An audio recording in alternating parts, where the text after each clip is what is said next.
유감스럽게도 방편적 신앙을 가진 사람들이, 방편적 신앙으로서의 기독교 신앙을 가진 사람들이 절대 다수를 범위하고 있기 때문에 오히려 소수의 참된 계시의존적인 신앙을 갖고 있는 사람들이 오히려 이단식이어지 색안경을 끼고 보게 되는 그런 안타까운 모습이 우리가 현실을 통해서도 얼마든지 경험할 수 있는 바람이죠.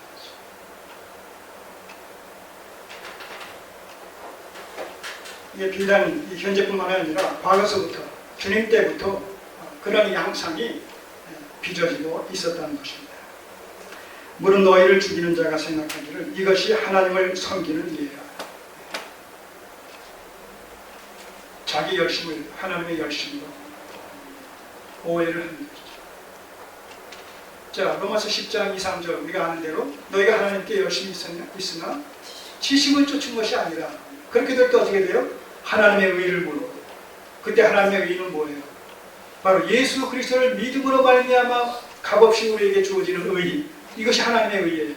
그 하나님의 의를 모르고 자기 의를 세우려고 율법을 지켜서 의롭게 되어지고자 하는 이런 율법적 의, 자기 의를 세우려고, 그러다 보니 어떻게 돼요? 힘써 하나님의 의에 복종치 아니 하는 결과를 초래하게 됩니다.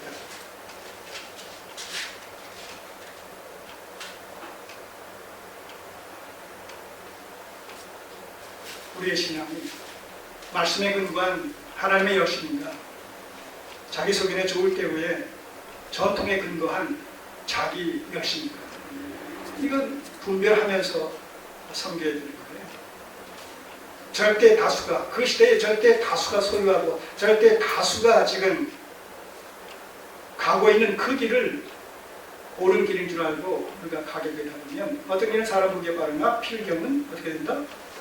사망에 이르는 길이 된다는 거죠.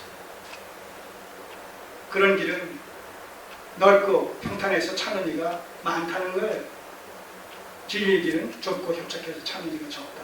우리가 숫자가 작으니까 그러니까 그것은 좁은 길이고 많은 사람들이 모이니까 그건 넓은 길이다. 그런 개념이 아니라 가시적인 물리적인 그런 관점에서 지금 말씀드리는 것이 아니라 본질에 있어서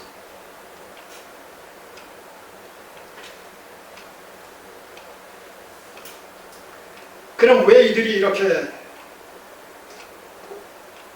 참된 진리를 추구하는 자들, 제자들을 핍박하게 되느냐라고 했을 때 3절에 저희가 이런 일을 할 것은 아버지와 나를 알지 못합니다.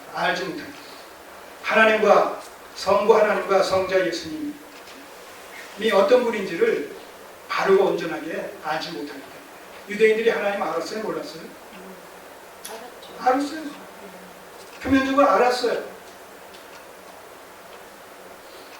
그러나 그 안다는 의미가 인격적인 관계성에 기초한다는 그런 의미거든요. 여자가 남자를 안다. 남자가 여자를 안다. 외형을 보면서 남자, 저 사람 남자, 저 사람 여자. 그렇게 한다는 것이 아니라 내면적인, 성적인, 또 인격적인 관계 속에서 상대방을 안다는 것이 진정한 의미의 알미라는 것이죠. 하나님을 안다. 예수님을 안다. 겉으로 드러난 어떤 지식적인 그런 요소들에 근거한 하나님, 그리고 예수님, 그런 선에서 저들은 하나님을 알았다는 거예요. 지식적으로 알았다는 거예요. 그러니까 지식에 근거한 신앙이니까 뭐예요? 형식적이고 가식적인 그런 신앙이 될 수밖에 없는 것이죠. 그래서 저들의 열심이 하나님의 열심을 가져만 자기 열심으로 나타났기 때문에 구약적 관점에서 봤을 때 이스라엘이 이방인들에 의해서 침략을 당하고 또 패배를 당하고 다른 나라로 끌려가게 된 그런 모든 배경이 뭡니까? 그런 건 아니겠어요.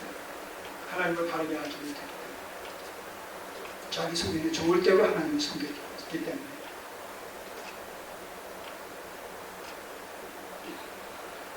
우리가 하나님을 아는 신앙, 우리가 그리스도를 아는 신앙, 우리가 성령님을 아는 신앙은 어떤 신앙입니까? 계시 의존적이에요.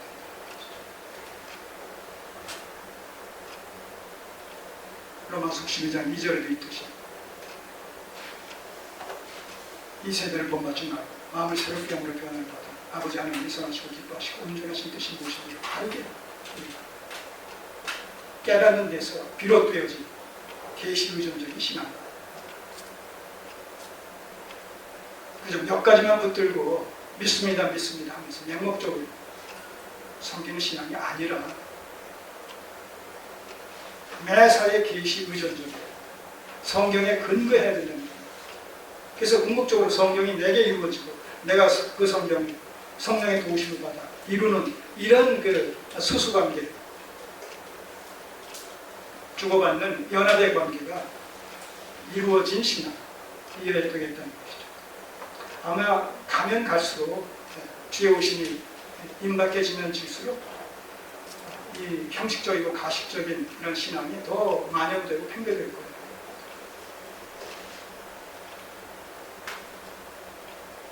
겉을 보면 기독교인이죠. 주일날 예배당 가고 당신의 신앙이 종교가 뭐냐고 하면 기독교라고 얘기하고 기독교의 몇몇 교리에 대해서 알고 있고 성경에 대해서 좀 알고 있고 때때로 필요할 때마다 기도도 하고 또 나름대로 헌금 생활도 하고 교회가 어떤 계획을 세워서 행사를 하게 되면 또 열심히 참석하고 그런 어떤 외적으로 드러난 종교 생활에 충실해도 세상은 그를 기독교인이라 기독교 신앙을 가졌다고 그렇게 생각할 거란 말이에요. 문제는 뭐예요?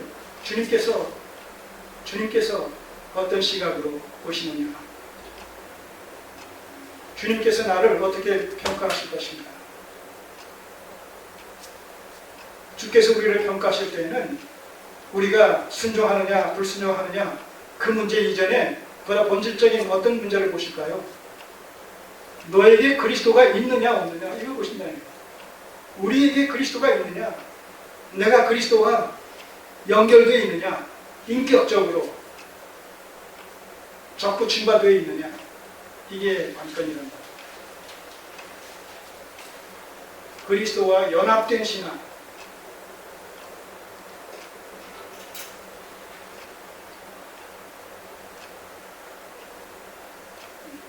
그리스도가 있습니까?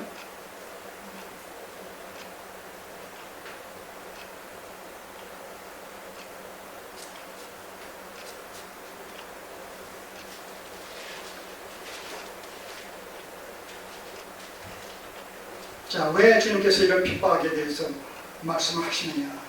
4절에 다시 한번 1절에 나왔던 그 실족지 않게 하기 위해서 라는 이 말씀을 여기서 다시 한번 반복적으로 강조하십니다. 4절. 오직 너희에게 이 말을 이룬 것은 너희로 그 때를 당하면 무슨 때예요? 핍박을 현실적으로 받게 되면 바로 그 때를 당하게 되면 그런 얘기죠. 그 때를 당하면 내가 너에게 이 말한 것을 기억나게 하려 함이요. 이래서 주님께서 미리 말씀하셨구나. 이걸 말씀해 주시지 않으셨다면 우리는 여기서 감당할 수 없어서 두려워서 도망가거나 아니면 변절하거나 아니면 포기하거나 신앙을 하나님을 모른다, 주님을 모른다 라고 하거나 했을 텐데 바로 이때를 위해서 미리 말씀해 주셨구나. 그 고난과 시련은 일시적인 것이요, 잠정적인 것이요, 오히려 우리에게 유익을 주기 위함이요, 우리를 연단시켜서 더 정금같이 우리의 신앙이 나오게 하기 위해서 주님께서 주신 연단의 과정이었다라는 이런 사실을 깨닫게 될 때 우리는 그 시련 앞에서, 고난 앞에서 피하는 것이 아니라 믿음의 인내를 가지고 적극적으로 감당하게 되겠지. 의연하게 대처하게 되겠지. 그러기 위해서 미리 말씀하셨다.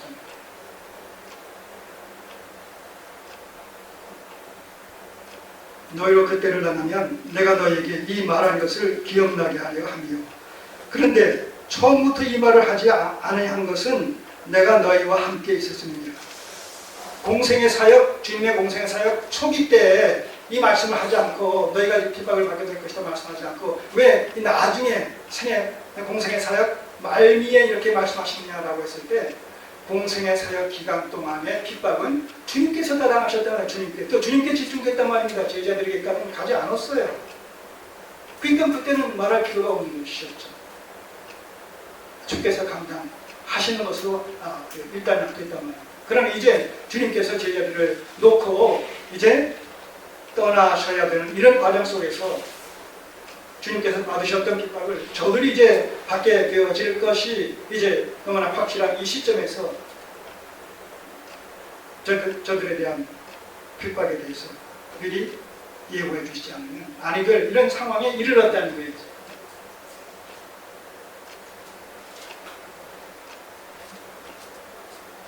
옛날에는 성에 대해서 어두웠을 때는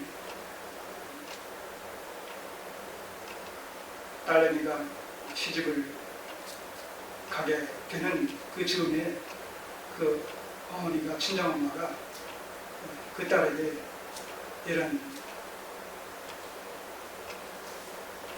결혼을 해서 첫날 밤을 어떻게 지낼 것이며 또 결혼 생활을 어떻게 할 것이며 시댁과의 시부모와의 관계를 어떻게 정립할 것이며 이런 부분에 대해서 다 얘기해 줬다고 하지 않습니까? 저는 그런 얘기 들었었어요. 어렸을 때. 지금은 모든 것이 자유화되어지고 개방되어졌기 때문에 그런 얘기 한다는 것 자체가 참 우스워진 이런 시대에 우리가 살고 있습니다. 그러나 그런 이야기를 어렸을 때 어린 딸에게 뭐 10대 미만의 또 10대 얘기하지 않잖아요. 결혼에 임박했을 때, 날짜가 잡혔을 때, 때가 이르렀을 때에 그런 얘기를 해준단 말입니다. 조언은 그렇듯이 여기도 마찬가지. 주님 사역 초기에 그런 말할 필요가 없었어요. 그러나 이제 말미에는 저들에게 이제 곧 금방 임박하게 될 이런 시점이 다가왔기 때문에 말씀하시지 않을 수가 없었다는 것이죠. 그래서 처음부터 이 말을 하지 아니한 것은 내가 너희와 함께 있었음이니라. 5절 지금 내가 자 여기 이제 4절까지 1절에 4절까지는 그런 의미에서 제자들이 받게 될 이런 핍박에 대한 미래의 핍박에 대한 예고의 말씀을 해주셨어요. 이제 5절부터 15절까지는 이제 성령의 사역에 대해서 성령의 역할에 대해서 이제 주께서 하나하나 세밀하게 말씀을 해주십니다. 교훈을 해주십니다. 이것이 지금 겟세마네 동산을 향해서 나아가고 계신 이 과정 속에서 이동 중에 지금 이 말씀을 계속 하시는 거예요. 지금 5절 지금 내가 나를 보내신 얘기로 가는데